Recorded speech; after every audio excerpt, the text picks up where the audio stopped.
Credit card आज के समय में काफ़ी काम की चीज़ है। क्रेडिट कार्ड से पैसे खर्च करना बिल्कुल वैसा है जैसे आप किसी बैंक से लोन लेकर उसे खर्च करते हैं। बस फ़र्क इतना है कि आपको एक क्रेडिट कार्ड से लिए गए कर्ज को चुकाने के लिए एक ग्रेस पीरियड दिया जाता है। अगर उस पीरियड में आप लोन चुका देते हैं तो आपको कोई ब्याज नहीं देना होता, लेकिन अगर ग्रेस पीरियड में रकम नहीं चुका पाए तो आपको अच्छा खासा ब्याज देना पड़ता है। ऐसे में कई बार लोगों के सामने ऐसी स्थिति भी आ जाती है कि क्रेडिट कार्ड का बैलेंस चुकाने के लिए उनके अकाउंट में पैसे ही नहीं होते हैं और वो कर्ज के जंजाल में फंसते चले जाते हैं। इस स्थिति में आप क्रेडिट कार्ड बैलेंस ट्रांसफ़र का ऑप्शन आपके लिए काम का हो सकता है, लेकिन इसके लिए आपके पास एक से ज़्यादा क्रेडिट कार्ड होने चाहिए।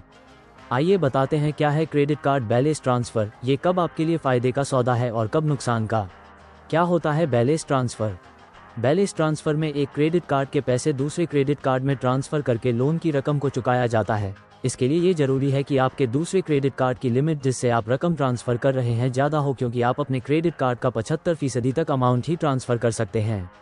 जिस बैंक के कार्ड से बैलेंस ट्रांसफ़र का पैसा लेते हैं वो बैंक इस सुविधा के बदले आपसे GST और प्रोसेसिंग फ़ीस वसूलता है। क्या है बैलेंस ट्रांसफ़र का तरीका? बैलेंस ट्रांसफ़र करने के दो तरीके हो सकते हैं।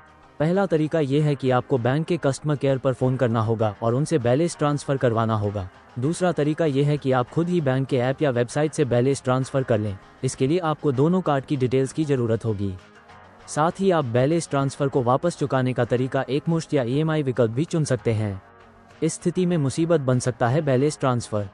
बैलेंस ट्रांसफ़र अगर आप 1-2 बार लेते हैं तो कोई दिक्कत नहीं होती, लेकिन अगर आप आए दिन इस ऑप्शन को चुनते हैं तो इससे आपका सिबिल स्कोर प्रभावित होता है। इसके अलावा अगर आप बैलेंस ट्रांसफ़र का विकल्प चुनते हैं और इसे ग्रेस पीरियड में नहीं चुका पाते तो एक बार फिर से कर्ज के जाल में फंसने का रिस्क बढ़ जाता है, क्योंकि क्रेडिट कार्ड के बिल का ब्याज बहुत भारी भरकम होता है और यह चक्रवृद्धि ब्याज के हिसाब से वसूला जाता है।